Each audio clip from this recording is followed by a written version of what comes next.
What's up everyone, I'm CallumOnToast, and in today's video I'm going to be showcasing the top 10 spiciest Open Ultra League battles submitted to the channel from last month's Go Battle weekend. If you'd love to be featured in a Battle of Spice video like this, it is Go Battle Day tomorrow, so I will once again be hosting the competition. This time I will only be looking for Love Cup battles, since there's no point in doing two Ultra League Battle of Spice videos so close to each other. To find out more about the competition and to submit your entry, check the link in the description. Also, since there are only 4 Open Master League submissions, instead of making a separate video for that, I thought I'd just add them as bonus battles in this video. They will be judged separately though, so you will get to vote for an Ultra and Master League Champion of Spice. As for the voting, I'll be making several polls here on YouTube later today. I'll split the Ultra League teams across 2 initial polls, and the winners from each poll after 24 hours will go through to the final. Since there are only 4 Master League submissions, all entries will be in the same poll and will crown a winner after 24 hours. Before we get into the battles, let's start with the question of the day. What's your favourite team to use in the Open Ultra League? Let me know in the comment section down below and let me know why. And with that being said, let's get into the battles now. Alright, so going into the first battle here, we've got an XL Ludicolo leading into a Chandelure. If we're running Bubble, which we are, that's a very good matchup. So the opponent swaps out into an Articuno, and we've got an Electros here, and we can tank this move comfortably. Icy Wind gonna debuff our attack, which is unfortunate. We now go for a Thunderbolt, but because of our lowered attack, it doesn't do enough to take out the Articuno. They do get to another Icy Wind, and to maintain switch advantage, we will go down a shield in this matchup, but that's fine. We've got a ton of energy. We go for the crunch straight away. I'd have preferred to see if we go for 2 sparks first, just for the correct charge move timing, but it doesn't matter. We still get to another crunch, and this will be grabbing the first shield from the opponent, which is great. We're now going to come in with the Ludicolo. We're actually going to let this move go through, just a flame charge. We do tank that comfortably. They come in with a Shadow Granbull. We go straight for the Leaf Storm. This will take them out or grab the final shield. And now can we get to the Stone Edge before Granbull gets to the charge move? Yes, we can. And from this range, Stone Edge one-shots the Shadow Granbull and the opponent concedes the match. So a pretty spicy start to the video, but it only goes up from here. So we're going to go with a shiny Zangoose. We swap into a Mr. Mime, and the opponent responds with a Dragon Breath Charizard. We're going to shield up this charge move. It is the Blast Burn. Good shield usage. And at this point, we're going to try and force them to throw the energy straight away. They don't even commit to the Blast Burn, meaning we can let this go through. Dragon Claw, double resisted, and we get a full farm down. We have so much energy. I think we're going for a Psychic here. We grab the first shield from the opponent. We get to another Psychic, and this will do big damage if it goes unshielded, which it does. And at this point, Mr. Mime has put in so much work up against this team. I think we'll happily let it go down, come in with the Combo O, and the opponent not going to get to an Earthquake, so they do settle for the Hydro Cannon and then swap into a Dragon Breath Giratina. We go for the Dragon Claw here. This gets the shield, and now we can come in with our Zangoose, and we're looking to be in a very good position. Gonna let the first move go through, just a Dragon Claw. We can tank that comfortably. We farm to the back-to-back charge moves here, and now we will shield the second charge move, go for a Night Slash here. I assume we're just gonna fire off the next one straight away, and this Swampert is in farm down range, but no, we're actually gonna go for a full farm down. We come out with 1 HP remaining, but that's all we need. We go for the close combat, take out the Swampert, and take that game. Into the next game, we have got a Rhydon into a Registeel. Even though we've got the type advantage in this matchup, I think we probably still lose the 1 and 0 shield up against Registeel, because Focus Blast does so much damage and we're just so slow to get to the charge moves. We go for a Surf here. Hopefully we can get a shield, and we do grab the shield. We now swap into Ursaring, and once again we're still going to have to shield because we do take super effective damage from a Focus Blast. They swap into a Talonflame. We're running Hyper Beam. Oh my gosh, can we land the Hyper Beam up against this Talonflame? Yes we can, and we one-shot them. That was insane damage. They come back in with the Registeel. Can we get the farm down? Yes! And now they've got a Venusaur in the back. Oh my gosh, no way. Are we going to land 2 Hyper Beams in the same battle? No chance for that. But we are going to swap. We try to catch a Frenzy Plant, but unfortunately the opponent doesn't throw straight away. Now they can go for a Sludge Bomb, and it looks like they'll be able to farm us down, but they don't commit to it. Instead, going for a Frenzy Plant, making sure the Executor doesn't get to a move. We actually come back in with the Rhydon. Very interesting play here. Surf going to chip this Venusaur, should put it into range where close combat will be enough to take them out. They go for the Frenzy Plant here. Can we win the race to the final charge move? Yes, we can, and this Venusaur is definitely low enough where close combat, even resisted, takes them out and takes that game. Into the next game, we've got Meloetta in the lead here, and I'm not sure if this is some sort of like sound theme team. We're going to go for a Psy Shock up against the Swampert. We do grab a shield, and if this is just a Hydro Cannon, then we should be able to tank it. It does do big damage, but we do comfortably tank it, and we're not in Mudshot farm down range either. We're now going to over farm here. The opponent tries to catch a move. We now swap in with our Hariyama. Not sure this is related to sound at all, so I'm not sure what I was going for with the sound related theme team, but anyways, we're going to go for a charge move as they get to the rock slide, and even if it's a superpower or a close combat, I can't tell, but it doesn't matter, it still takes out the Galarian Stunfisk. We get to another charge move here up against this Swampert, and this does grab the final shield from the opponent, and we are actually going to shield in this matchup. Very interesting play here. We're now going to swap into the Meloetta, go for the Psy Shock, and this will be taking out the Swampert. We're going to see what they have in the back. It is a Mandibuzz, and we're running Dazzling Gleam, I believe. This will do so much damage to the very bulky Mandibuzz. It does over half their health. They do get a full Snarl farm down, and now we're going to come in with an Exploud, and we're running Bite, and I don't think I've ever seen Exploud in the open Ultra League, or in any league actually. It's not a very good Pokemon. We're running Bite as the fast move, non-stab, and we can see we've got some sort of fairy charge move. Probably going to be Disarming Voice. I'm not 100% certain on that, so correct me if I'm wrong, but we do barely get there up against this Mandibuzz, and we take out the Mandibuzz and take that game. Into the next game here, we've got a wide screen, and if you saw the last Battle of Spice video, you might even be able to identify who this battler is. They had a very spicy team last time round, and here we go for a Side Strike up against this Walrein. We have to stay in because both Pokemon in the back are very weak to Walrein. Looks like we're actually going to swap into the Drifblim there, but it didn't go through, so we choose to just stay in. We go for a Side Strike here. Side Strike does go unshielded. It does so much damage. Are we going to let this go through? No, we do shield, and now we swap into our Dragonite, go for a full Dragon Breath farm down, and the opponent comes back in with their Talonflame, so we're going to farm, go for the Dragon Claw just before they get to a Brave Bird. Very nice timing here, and Dragon Claw gets the final shield from this opponent, and they do get to the charge move now, but they go for the Flame Charge, and that doesn't take us out. We can now go for a Dragon Claw, and Dragon Claw from this range doesn't take them out, but we're able to fully Dragon Breath farm them down. They've got Virizion in the back. This should still be fine. Stone Edge, if they have it, it's going to be super effective up against the Drifblim, but it doesn't matter. They don't throw straight away, and Side Strike takes out the Virizion, and we take that game.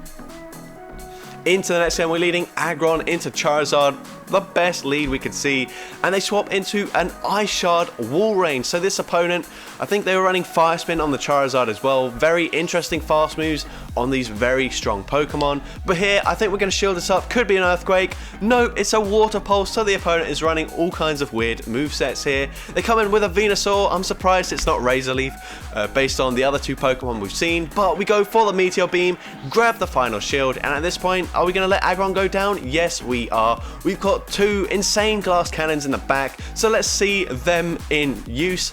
We're going to go for a shield here, and for some reason we're not running Psycho Boost. I don't know why. Psycho Boost is the must-have move for Attack Form Deoxys, but it doesn't matter. We bank the Dark Pulse, and if this is a Blast Burn, it will take us out.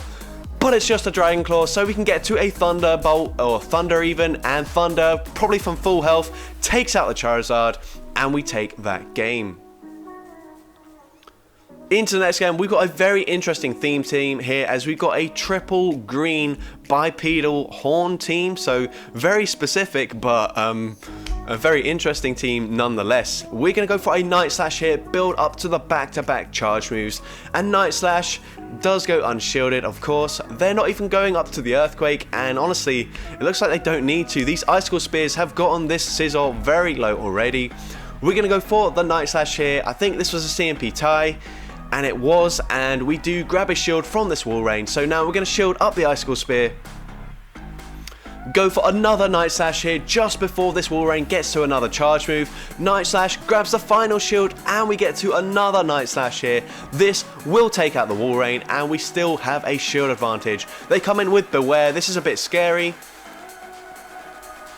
We are going to let the first move go through and they actually go for a Drain Punch, so they raise their defense, but then they swap out anyways, and we're going to go for a Stone Edge on our Flygon. This is going to do massive damage to the Togekiss. We can come in with the Tyranitar, fully smack down, farm them down, and at this point I think we probably just let this go through. No, we're going to shield. It's a Drain Punch. They raise their defense. This Stone Edge is going to be resisted with a defense raised, but it still does big damage here, and that damage is going to be vital in this matchup. They go for another Drain Punch. That takes out... No, it doesn't. That doesn't take out the Tyranitar, but we barely outpace them to a Dragon Claw, and Dragon Claw takes out the Beware, and we take that game. Into the next game here, we have Gengar and a double rock themed team, and we lead into an Obstagoon, so this is the absolute nightmare lead. I don't know what we're going to do here. We're actually going to let the Night Slash go through. Makes sense, it's not enough to take us out, and if they boost, then we'll have to shield the next one anyway. We go for the Focus Blast, and they let it go through. That's perfect. That was probably the only win condition. They're now going to come in with Articuno. We come in with the Shadow Tyranitar, and the opponent concedes the match. What the hell? I'm not sure if that was satisfying or disappointing in the fact that I've already made the thumbnail and Rampardos literally didn't even come into the battle. I feel like a clickbaiter now, but here we've got a Katana. We swap in, we get 2 Razor Leafs off onto that Swampert, and it's already in the yellow health. That was insane damage. The opponent goes for a Frenzy Plant here, not wanting to debuff their attack and defense yet with a superpower. We go for the Leaf Blade here, and we do grab a shield from the opponent. At this point, yeah, we're just going to let this go through, and they go for another Frenzy Plant. I'm not sure why they're not going for the superpower. Very interesting. We now go for a CMP tie. Leaf Blade from this range actually going to do some decent damage, and they shield once again, and at this point, we'll let us go down. And once again, they go for a Frenzy Plant. It is enough to take us out this time, but we can get the full Hidden Power farm down. We even get to a Thunder with our Regigigas. Thunder, even resisted, does some decent damage. The opponent gets off a charge move at the last second. Hydro Cannon takes us out, and we come in with an Armaldo. We get the farm down, and they've got a Tyranitar in the back. These smackdowns are super effective, but our Fury Cutters are also super effective, and Rock Blast, awful move, and this Tyranitar unfortunately very squishy in the Ultra League, so it doesn't matter. 2 Rock Blasts take them out, and we take that game.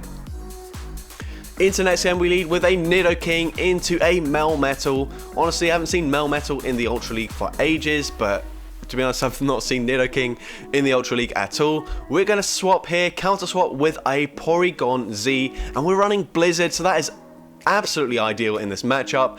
And we do get to the Blizzard before the second Dragon Claw from this Giratina. Do they let it go through? Yes, they do, and that does so much damage. It puts them into range where I think we're probably going to be able to lock on, farm them down. Hopefully we can. No, we cannot do that yet. So unfortunately, we do have to expend a shield. But now we're going to come out with so much energy. And unfortunately that energy goes to waste because we wanted to see what came in, and Machamp just came in and absolutely deleted us. They go for a cross chop up against this Jinx. We're now going to swap into our Nidoking, and this is a very good matchup for the Nidoking. We go straight for the Earth Power. Earth Power grabs the first shield from this Melmetal. They go for a superpower, so they lower their attack and defense. That is really good for us here, especially if they go for it again, which they do, and now we might even be able to fully follow them down. No, we're actually going to go for the Earth Power. Interesting play. Earth Power takes them out. We still get to another Earth Power up against the Machamp, and that is perfect. We do have a charge move loaded on the Jinx. We overtap, but it doesn't matter. We still get off the Psychic or the Psyshock, and Psyshock takes out the Machamp, and we take that game. So that's going to be it for the Open Ultra League battles. Now let's get into the Master League battles. Alright, so going into the first bonus battle in the Open Master League, we've got a Grasshole team with Shadow Aggron, Victory Bell and Torterra. We lead into a Dialga and we've got absolutely no play up against Dialga. All of our moves are resisted. I've even checked the Shadow Torterra is running Stone Edge instead of Sand Tomb, so things are not looking good right from the off. We're going to shield the Iron Head. Unfortunately, Dialga will outpace us to the next charge move, and we're going to double shield in this matchup. We have boosted our attack, and this is probably the best matchup we have up against the Dialga, so we go for a Heavy Slam. Heavy Slam grabs the final shield, but they will Dragon Breath farm us down, so we swap out into a Shadow Victory Bell. They come in with a Melmetal, and this isn't that bad of a matchup in the Great League, but unfortunately the CP difference is so large in the Open Master League, and here we lose the CMP tie with the Leaf Blade up against the Melmetal. Should have probably thrown earlier, but we do go down, and this is looking almost impossible. I have no idea how we're going to win this game. We come in with our Shadow Torterra. You can see we're running Stone Edge and Frenzy Plant. They go for a Rock Slide here, so maybe don't want to debuff themselves straight away and go for that superpower. Will they go for the superpower now? No, they go for another Rock Slide. So maybe, just maybe, they're not even running superpower. Maybe they've got something like Thunderbolt instead. They go for another Rock Slide, and at this point I think we might be able to fully commit to the full Razor Leaf farm down. We do get it. We have 100 energy. Go for the Frenzy Plant up against the Dialga, even resisted. It takes them out. We go for another Frenzy Plant. They come in with a Groudon. This is super effective. It does so much damage, and one Razor Leaf takes out the Groudon, and we take that game. My god, Torterra just put in so much work there. Into the next game here, we've got a triple sub-level 40 team, which is very interesting in the Open Master League. We see a Gyarados on the opponent's end. This also looks like it is only level 40 here, so we're going to go for the Thunder. We grab a shield, and at this point, are we going to let this Regigigas go down? Yes, no, it actually doesn't take us out, but unfortunately they Dragon Breath farm us down. We're going to see what we do here. We come in with the Gengar, and we're only running Shadow Ball, so we can't quickly take them out with a Shadow Punch. Crunch does get the final shield here. Can we get the full farm down? No, we have to swap, and we perfectly catch the charge move onto our Slacking. They go for the Aqua Tail. That does nothing. They're going to come in with a Chandelure, and unfortunately we're not running Earthquake. We're only running Play Rough. But they go for a Shadow Ball, which is double resisted. It does absolutely nothing. We go for the Play Rough. Play Rough grabs the final shield here, and we should be able to take them out with a Shadow Ball. We win the CMP tie up against the Chandelure. That is perfect. Shadow Ball one-shots the Chandelure, and they've got a Metagross in the back. We get to another Shadow Ball. Does this one-shot from full health? Yes, it does, and we're able to Shadow Claw, farm down the Gyarados, and take that game. Alright, so going into the next game here, we lead Victini into a Giratina, so awful lead. We're actually going to swap into Lucario. This isn't much better, and I think we're probably going to shield in this matchup, and we do. It is a Shadow Ball, so that would have taken us out, so that's a great shield. Here, we're going to go for a Shadow Ball. We could potentially run Flash Cannon, so we might grab a shield, and we do grab a shield from the Togekiss, so that is great. Obviously, they fully charm us down, but that's fine. Victini has a very good matchup up against the Togekiss, and we are going to let this first move go through. Probably going to be an Ancient Power. It is an Ancient Power. It's super effective, but it doesn't do too much. And as well, these charms are doing absolutely nothing. So we go for the V-Create here. V-Create grabs the final shield from the opponent. We get to a second V-Create, and this will do big damage up against the Togekiss, but we do lower our defense, so we swap out. And they're going to go for another Ancient Power. Ancient Power resisted up against the fighting typing of Beware. And they come back in with Giratina. This is a really good matchup for Beware. Can this Payback take out the Giratina? Not quite, but it does do massive damage. We're going to shield up. It's just an ominous win, so I'm not sure about that shield usage, but we're going to see what they have in the back. It's a Mewtwo. Can we take them out with the Payback this time around? Payback lands. It does massive damage, but we don't get there. And unfortunately, Side Strike gonna take us out. Can we get to the V-Create? Yes, we can, just before the Mewtwo gets to another Side Strike. And V-Create takes them out from about 2 HP, and we take that game. And into the final battle of this video, we're leading with an Ursaluna into a Dragonite. Dragon Claw gonna go through, and unfortunately that does do quite a lot of damage. We're gonna swap and catch the next Dragon Claw onto a Sylveon. Very nice catch. And the opponent's going to come in with a Melmetal. This is not ideal. Melmetal absolutely walls Sylveon. There's nothing we can do here. They go for a Rock Slide. Doesn't do that much damage, but you can see our charms really aren't adding up. And unfortunately, both charge moves are resisted. They go for another Rock Slide. I wouldn't be surprised if they go for a full Thundershock farm down from this range. We go for the Moonblast. We actually grab a shield, and they throw their energy straight away. That's basically the best case scenario for us. We come back in with the Ursaluna, farm up a little bit of extra energy, go for the high horsepower. High horsepower lands, it takes them out. They come back in with the Dragonite. We go for a Thunder Punch here, and up against this Dragonite, Thunder Punch actually grabs the final shield. We've got a Slacking in the back, and we're going to see what we can do here. We go for a shield up against this Outrage. Okay, we shielded expecting a superpower, but Outrage also would have done massive damage, so that is a great shield usage. We go for a Body Slam. It doesn't take them out, but they're actually in range where we'll be able to fully farm them down with Yawn, which is perfect. We do get an extra Yawn through. We've got a lot of energy. They've got a Mewtwo in the back. There's no fast move pressure from this Mewtwo. We go for the Earthquake. That does so much damage, and at this point we should be able to get to a Body Slam before this Mewtwo gets to a second Side Strike. We get to the Body Slam. Is this enough damage from this range? Yes, it is, and we take that game. So that's going to be it for today's video. If you did enjoy it, make sure you leave a like, leave a comment letting me know, and as well, don't forget to vote for your favourite spicy team in the polls that will be up later tonight. If you want to see more content like this in the future, make sure you hit that subscribe button, and if you want to be a part of these competitions in the future, if you want your spicy battle showcased on the channel, then make sure you visit the link in the description and submit your spicy Love Cup battle. With that being said, let's get into the shoutouts from my previous video. Firstly, we've got Denny Wadaya, who says Niantic needs to distribute non-signature Community Day moves to more Pokemon. I really like when they distributed Brutal Swing, Poltergeist, Meteor Beam and High Horsepower as regular moves to other non-Com Day Pokemon. Please give more Icicle Spear, Acrobatics and Drain Punch users. The move is not a signature move and it is learnt by a lot of Pokemon. I'm sure it will shake up the meta and more Pokemon that are previously unviable to be at least usable. And yeah, I agree. I think this would be great. Certainly Acrobatics, I'd love to see that on more Pokemon. There are so many Pokemon that currently learn Aerial Ace, which is awful, but if they learn Acrobatics, they would be so much better. Next, we got Cruden Mix, who says, make a Great League Classic Cup without XL Pokemon. I think this would be a really interesting meta without Medicham, Sableye, Bastiodon, and other XL Pokemon that are super bulky.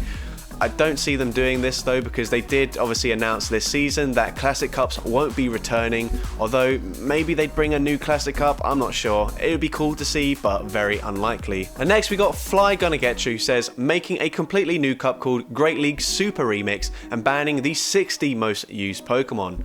Only banning the top 20 for Great League Remix isn't good enough, since meta picks from previous seasons will stand out, such as Umbreon, Walrein, Whiscash, Charizard and Empoleon. So yeah, I think banning the top 60 most used Pokemon would make for a very interesting meta. So yeah, I'd love to see that. So with that being said, thank you all so much for watching today's video, and I hope you have a great rest of your day.